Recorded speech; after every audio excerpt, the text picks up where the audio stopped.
transferencia de calor por radiación. Luego vamos a estudiar lo que son los gases ideales y luego lo que es la teoría cinética de los gases. Listo, joven. Entonces, para empezar, todos vamos a trabajar con el siguiente problema: la transferencia de calor entre la cabeza de un hombre calvo a 37 grados Celsius y sus alrededores a menos 40 grados Celsius. Nota: considerar que la cabeza se puede aproximar a una esfera de radio 0.120 metros y que la piel es un excelente absorbente igual a 1. Entonces, aquí tienen el valor de la respuesta para que vayan chequeando sus resultados. No se olviden que la temperatura con la que deben trabajar debe ser temperatura absoluta, ¿sí?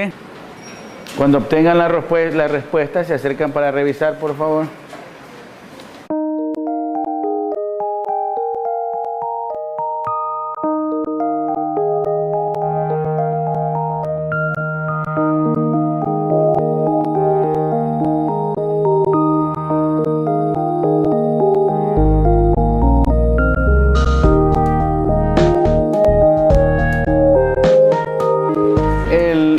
Neto de calor por radiación, la constante de Stefan Boltzmann, el área de transferencia, la emisividad, la temperatura del cuerpo elevado a la cuarta en Kelvin menos la temperatura del medio elevado a la cuarta, ¿sí?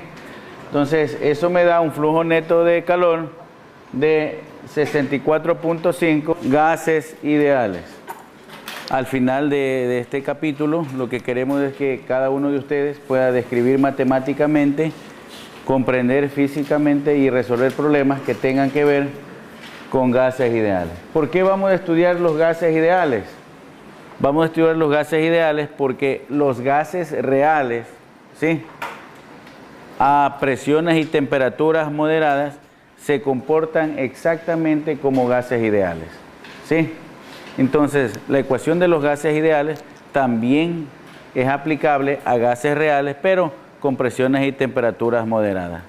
Para que tener un gas ideal, debe cumplir las siguientes condiciones, ¿sí?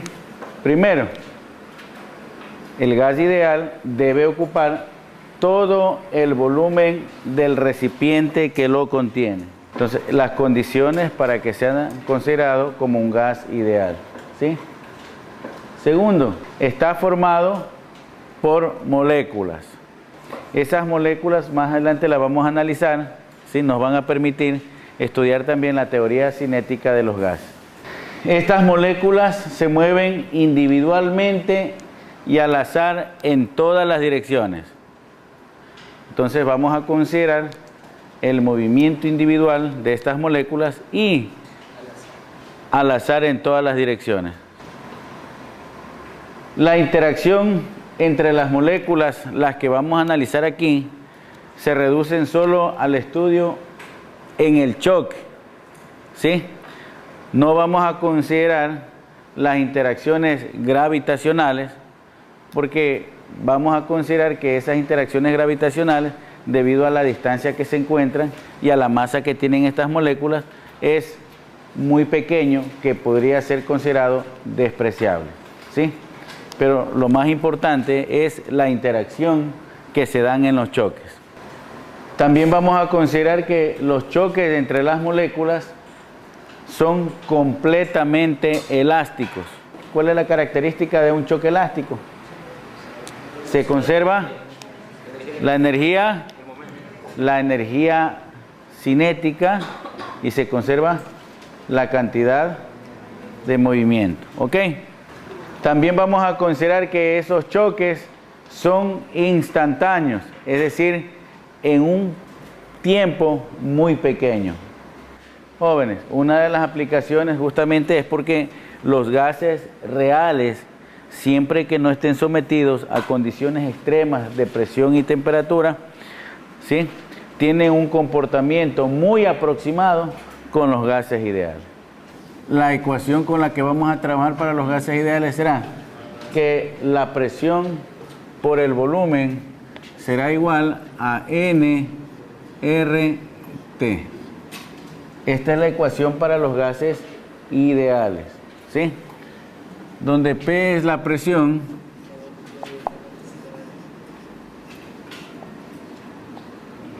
B es el volumen, N el número de moles, R la constante universal de los gases,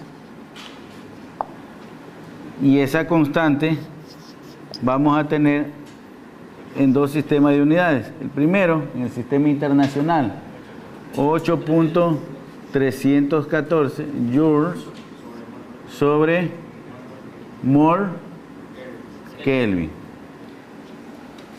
Luego también esa constante, 0.082 atmósfera por litro mol Kelvin. Es importante, ¿sí?, que sepan manejar bien las unidades, porque con esta constante 8.314 joules mol Kelvin van a utilizar ¿cuándo?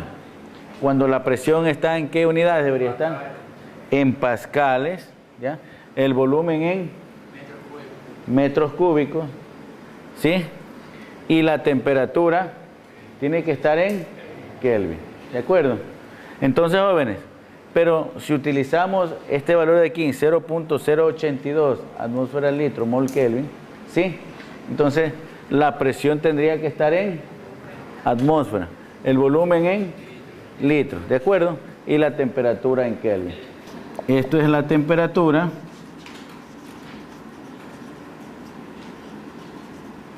Y tiene que estar en Kelvin. Vamos a estudiar la ley de Boyle. Es cuando en los gases ideales la temperatura se mantiene constante, ¿sí?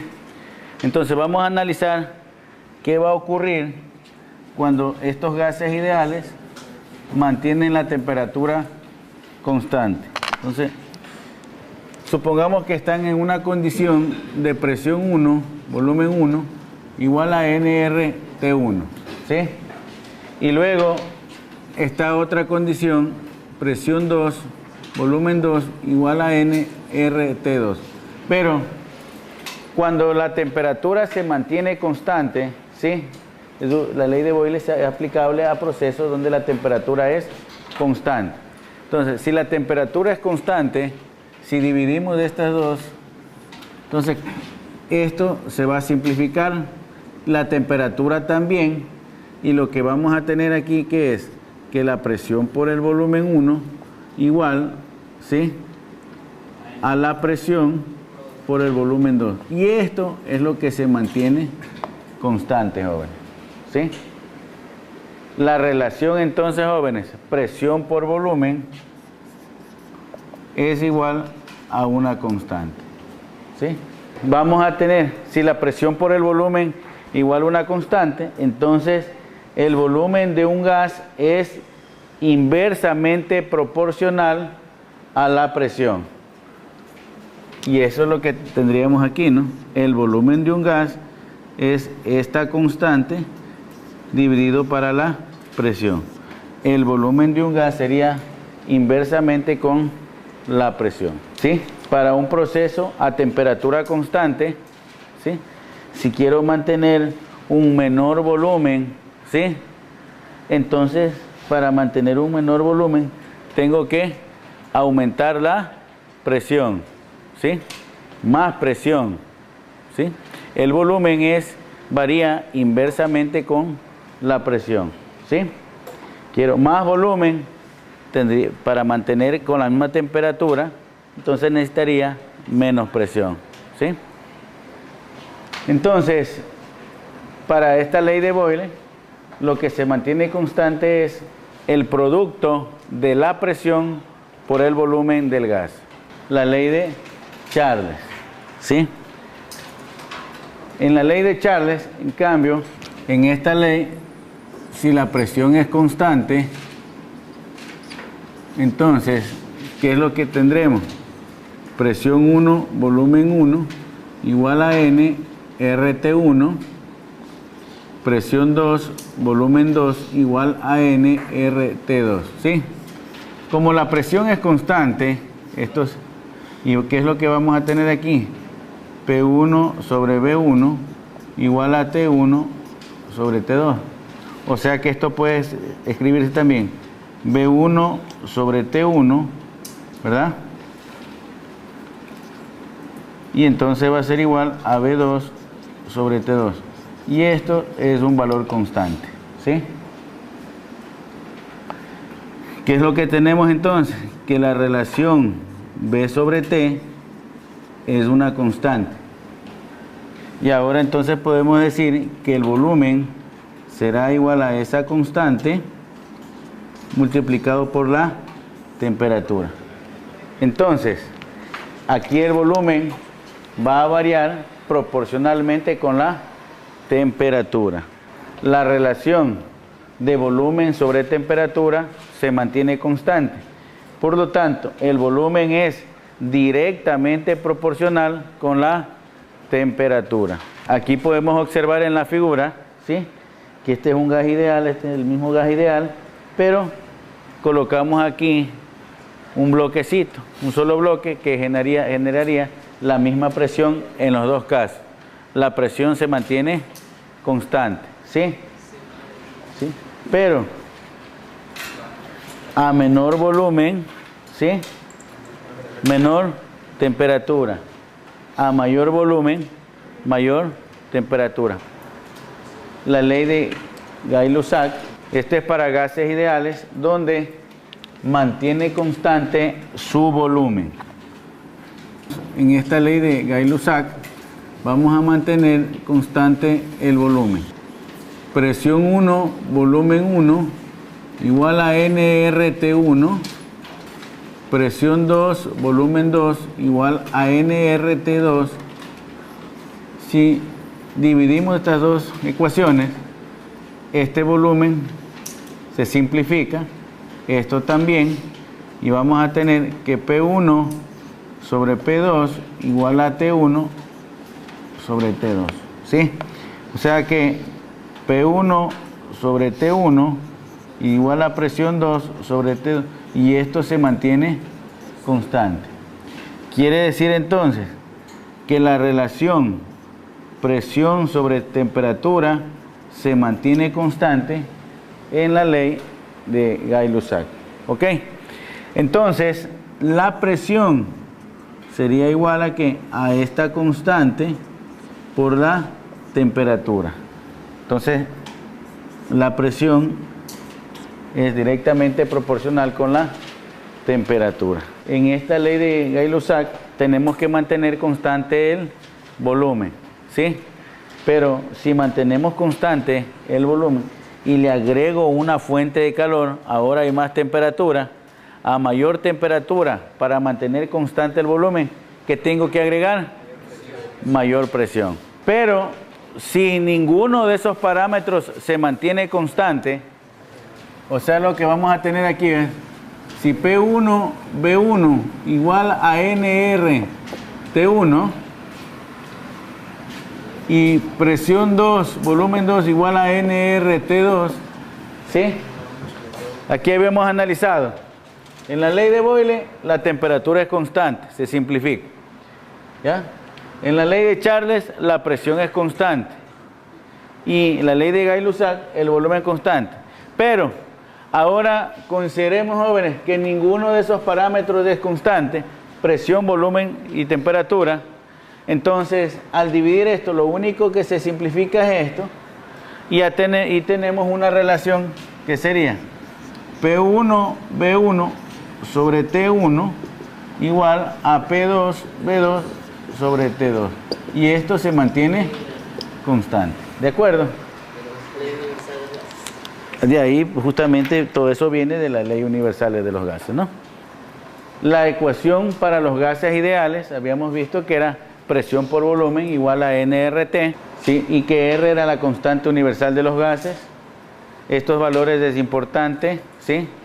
Estos valores de la constante universal sí deben saberlo, ¿sí? En Joule, mol Kelvin y atmósfera litro, mol Kelvin, ¿ok?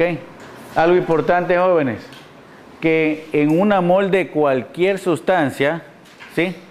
Tenemos su masa molecular expresada en gramos, ¿sí? En una mol de cualquier sustancia tenemos su masa molecular expresada en gramos. Por ejemplo, en una mol de agua, H2O, tenemos su masa molecular expresada en gramos. Entonces, ¿sería cuánto? 18 gramos. En una mol de cualquier sustancia, ¿cuántas moléculas tenemos? 6 puntos. Eso se llama el número de Avogadro. Entonces, eso también es importante, ¿sí? En una mol de cualquier sustancia, tenemos, jóvenes, 6.023 por 10 a la 23 moléculas, ¿sí? O sea, en una mol de agua, en una mol de H2O, ¿sí? Entonces tenemos 6.023 por 10 a la 23 moléculas, ¿sí?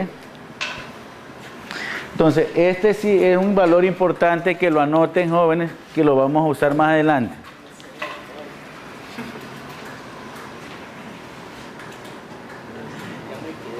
Y entonces, jóvenes, también se conoce que una mol de cualquier gas, ¿sí?, ocupa 22.4 litros. Presión, temperatura estándar. ¿Qué es eso? Una atmósfera de presión y a 0 grados Celsius. Entonces, jóvenes, lo primero que vamos a hacer hoy es a verificar, usando la ecuación de los gases ideales, PV igual a nRT, verificar que una mol a una presión de una atmósfera y a esta temperatura que la tienen que llevar a Kelvin, tiene un volumen de 22.4 litros. Esa es la primera actividad que vamos a hacer. Entonces, verificar que una mol de un gas a una presión de una atmósfera y a esta temperatura expresada en Kelvin ocupa un volumen de 22.4 Kelvin.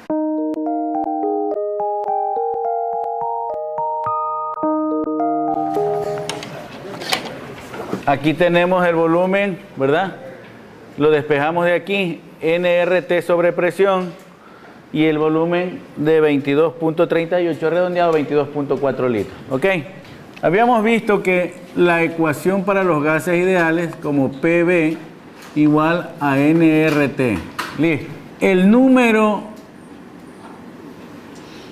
de moles, ¿sí?, va a ser, jóvenes, está dado por N grande, que ya le vamos a explicar qué es, sobre N sub A, que es el número de Avogadro, ¿sí? N grande y N sub A es el número de Avogadro.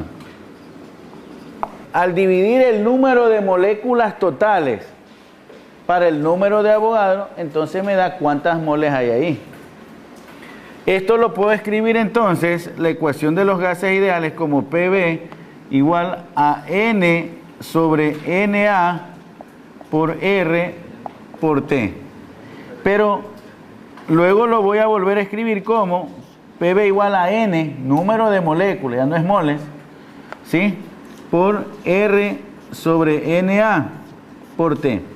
Este R sobre NA, calculen por favor, veamos, R sobre NA, 8.314 Joule mol Kelvin sobre, ¿cuánto era esto? 6.023 por 10 elevado a la 23 moléculas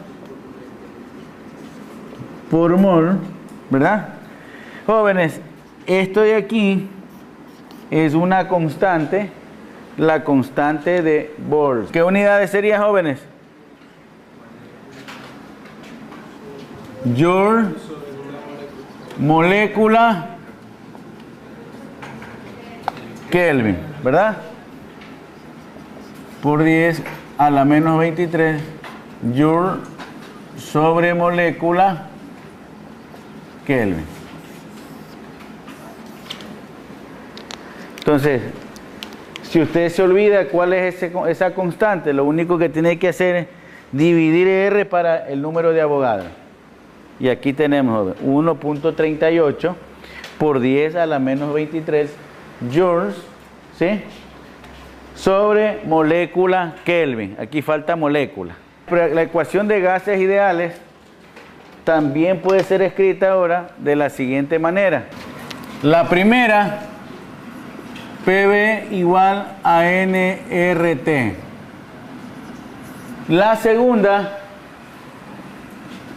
PV igual a N mayúscula, que ya es otra cosa.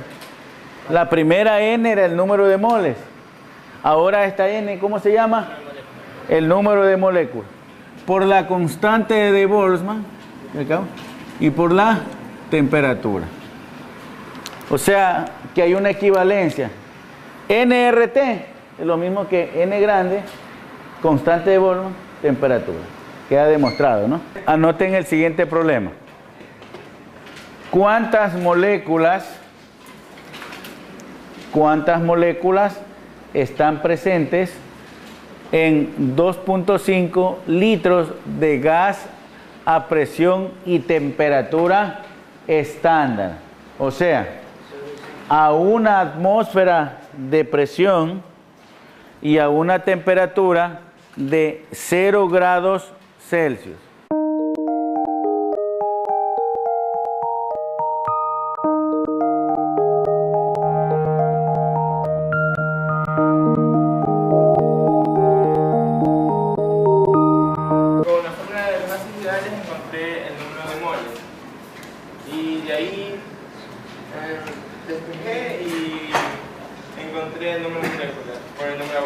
Listo, ok, joven. A ver, en resumen, dos procedimientos diferentes. El primero, sacó la constante de Boltzmann, pero utilizando R 0.082 atmósfera litro mol Kelvin sobre el número de Avogadro. 1.36 por 10 a la menos 20. ¿Cuánto era, joven? 25 atmósfera litro mol molécula Kelvin. Esto lo utilizó aquí porque puso la presión atmosférica y el volumen en litros, la constante en unidades equivalentes, incompatibles con esto. Y entonces el número de moléculas. Listo. La segunda parte, su compañero, en cambio, utilizó PV igual a nRT y sacó el número de moles.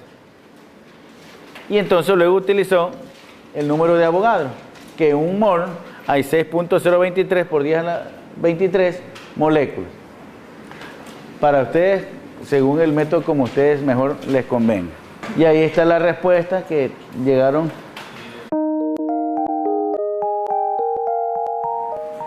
Determine el número de moles de gas en el recipiente.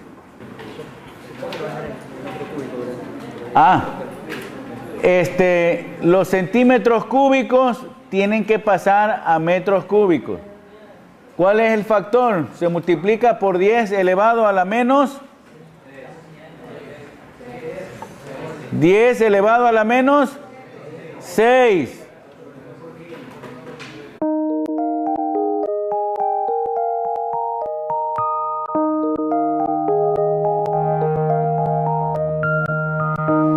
Entonces ahora tenemos el siguiente problema, ¿no?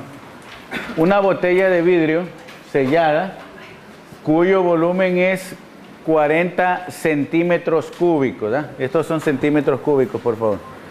Contiene aire a presión atmosférica y aquí le damos la presión, 110 kilopascales y está a 25 grados Celsius. En cierto momento se arroja al fuego, ¿no? Cuando la temperatura del aire en la botella alcanza 280 grados Celsius, ¿sí? ¿Cuál es la presión interior en la botella? Suponga, en el primer caso, en este caso, suponga que el volumen, el cambio de volumen en la botella es despreciable, o sea que el volumen se mantiene constante. Esa es la primera parte, ¿sí? Luego vamos a analizar otra situación donde sí vamos a considerar el aumento de volumen. Por el momento no. Supongamos que se mantiene el volumen constante. Atiendan, jóvenes. Ahora vamos a considerar para este mismo problema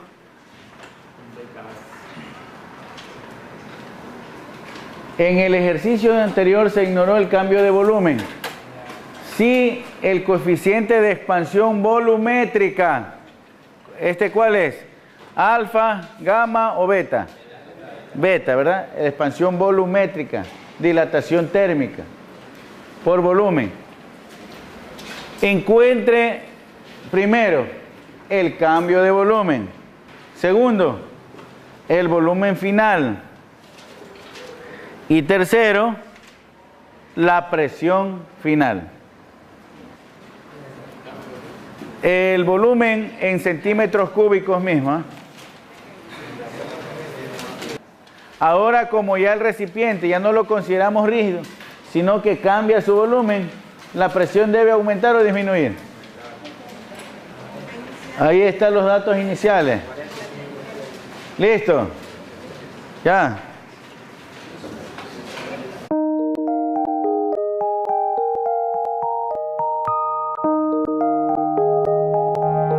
Este es el aumento de volumen, lo he dejado en centímetros cúbicos, el volumen final.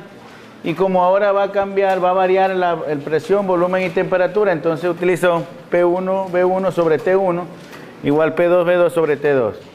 Entonces, la presión final es 202.7 kilopascales.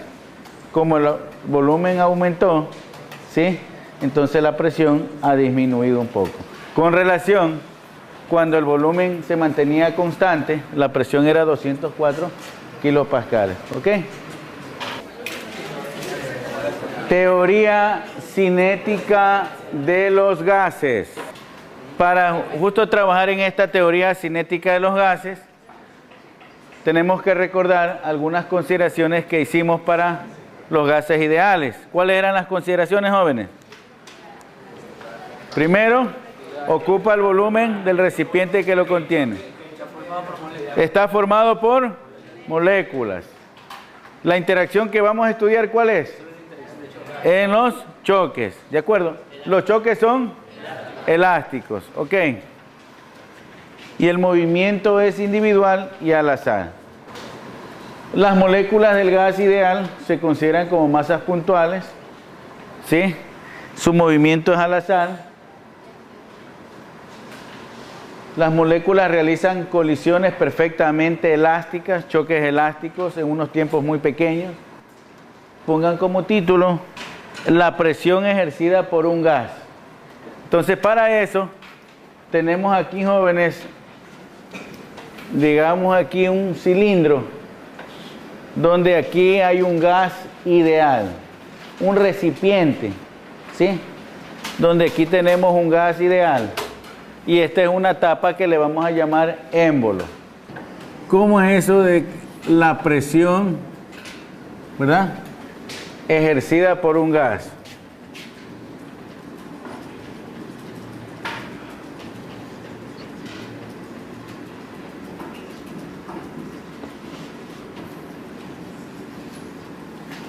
¿Cómo es que se relaciona ahí la presión? Entonces, aquí tenemos este es un recipiente, ¿sí? Y aquí vamos a tener un gas, solo que aquí le vamos a poner un émbolo, una tapa, ¿sí? ¿Sí? Entonces, jóvenes, aquí están las moléculas que se mueven en todas las direcciones, se mueven al azar, ¿sí? Y entonces vamos a coger para el análisis, vamos a considerar que una molécula de esta, ¿sí?, vaya a impactar en esta pared, ¿sí? Vamos a poner aquí que una molécula de esta, una de esas, de las tantas moléculas, vaya a impactar en la pared, ¿sí?, en ese émbolo que le llamamos, una tapita que está ahí. ¿Ok? Entonces, jóvenes, esta le va a hacer con una velocidad v. Entonces la molécula impacta aquí y rebota exactamente con la misma rapidez, ¿sí? Vamos a considerar el cambio en la cantidad de movimiento que recibe la molécula. La molécula impacta, cambia de dirección. Antes estaba en esta dirección, después del choque ahora está para acá. ¿Ok? Como vemos ahí. Esta molécula, desde luego, tiene una masa m. M es la masa de una molécula, ¿sí? Entonces, jóvenes, esta velocidad aquí tendrá dos componentes. Una componente horizontal y una componente vertical. Esta velocidad de aquí también tendrá dos componentes, una horizontal y una vertical. ¿Ok? Entonces veamos. Después, el cambio en la cantidad de movimiento en Y será la cantidad de movimiento de la molécula después, y después sería, jóvenes, la velocidad en Y. ¿Qué signo tendrá? Como va hacia abajo, será negativo. ¿Estamos de acuerdo, jóvenes? Entonces le ponemos menos BY. Eso es la cantidad de movimiento después del impacto. Menos la cantidad de movimiento, ¿sí?, antes del impacto. Entonces, ¿cómo sería aquí? Menos la masa y la cantidad de movimiento, ¿verdad? La masa por la velocidad, pero la velocidad antes del impacto en Y, ¿qué signo tiene?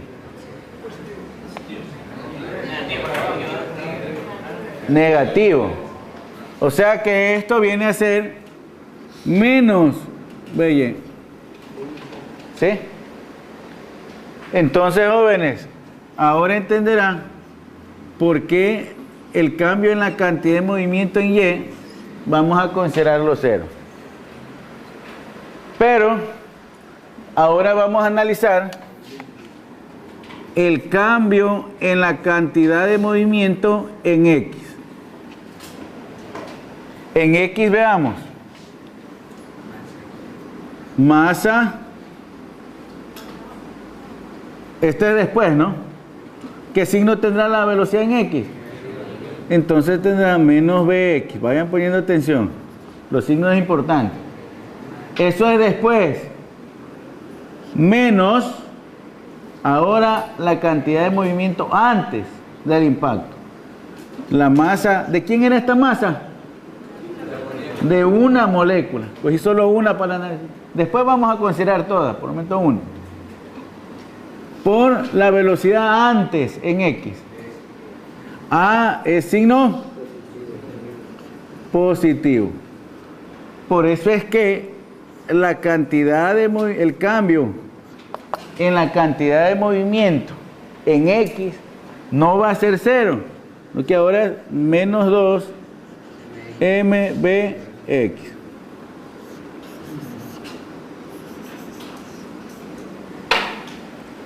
¿De acuerdo?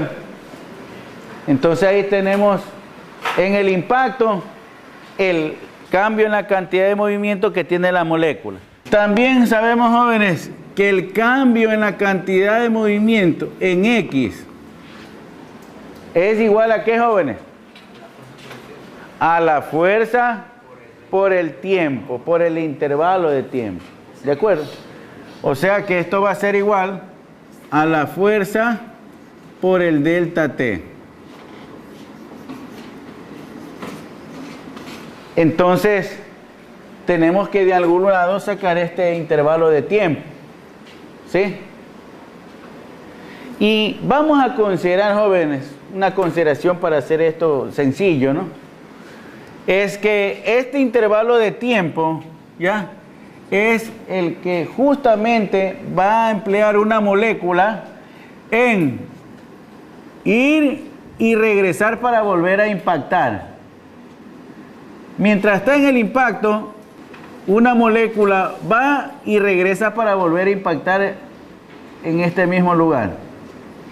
Para ser sencillo y poder sacar de alguna manera este tiempo. Entonces, jóvenes, vamos a considerar esto.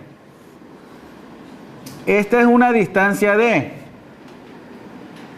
¿Sí? Entonces,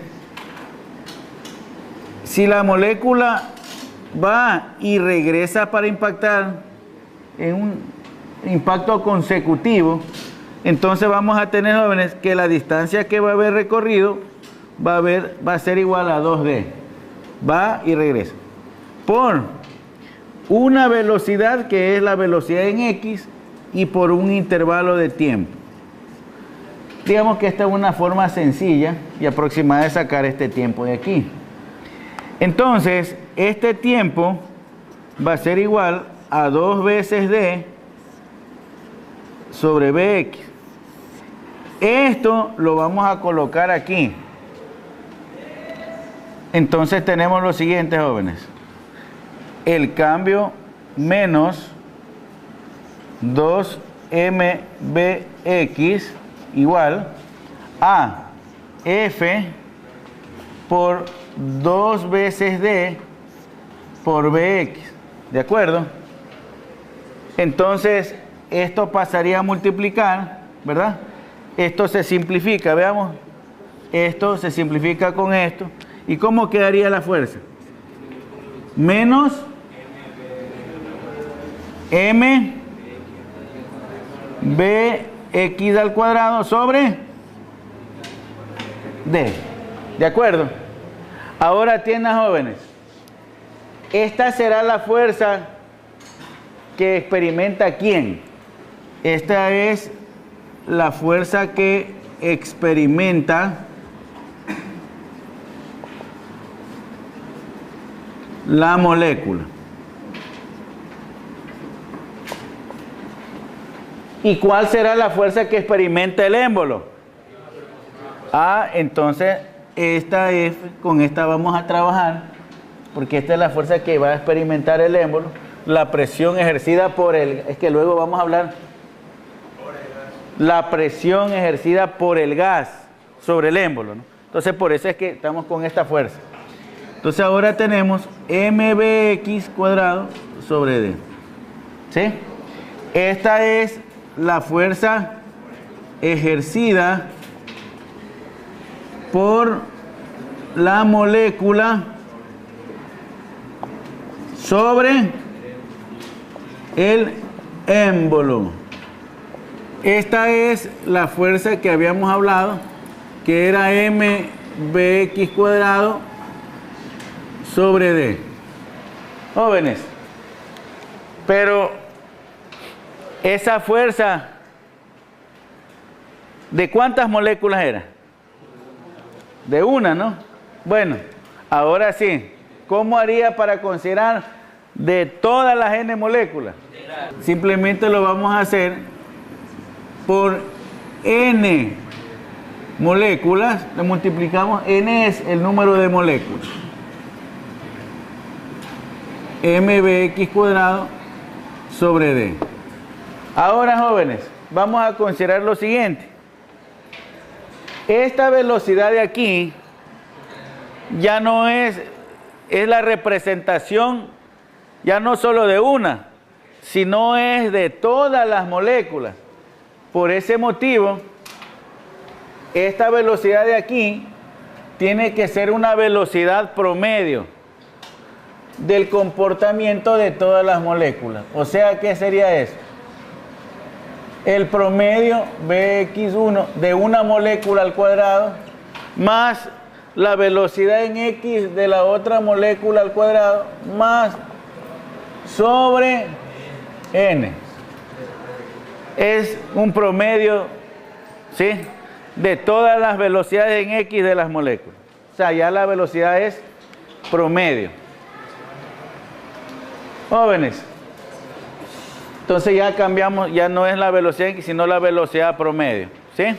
La molécula no es que tiene solo movimiento en X. La molécula se mueve al azar en todas las direcciones. Entonces, esa velocidad promedio en X, ¿sí?, tiene que ser calculada en función de la velocidad total. La velocidad de la molécula no es Vx, es la velocidad resultante de Bx promedio al cuadrado, de By promedio al cuadrado y de Bz promedio al cuadrado. Esta es solo una componente, ¿sí? Este es solo en X. La velocidad resultante es B.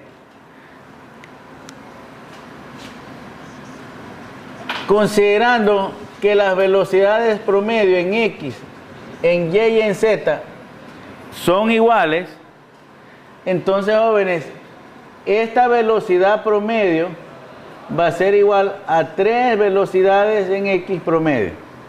O sea que esta velocidad en X se la puede reemplazar en función de la velocidad resultante.